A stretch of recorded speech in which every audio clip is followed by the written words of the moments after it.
Hey guys, today I'm going to tell you how to find interpreter or live translator for conversation in any Samsung phone.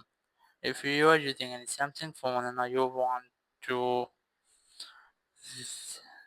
find or search for your interpreter or live translators, let's see how can you do that.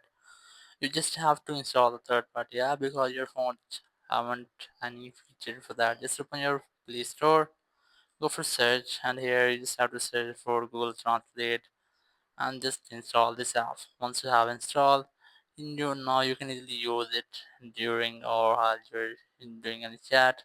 So you can easily use it in chat. So after installation, just open the app,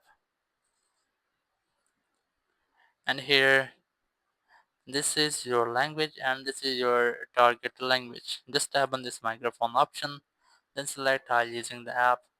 Once you have that, now you just have to speak which you want to send the message to the person, and after that just tap on this pause option or stop option, and here it will translate. Just tap on this option to copy that, and here just open the chat where which you want to send that message, just like that.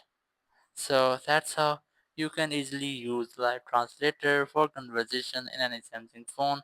Thank you very much for watching the video. Until next video, bye bye.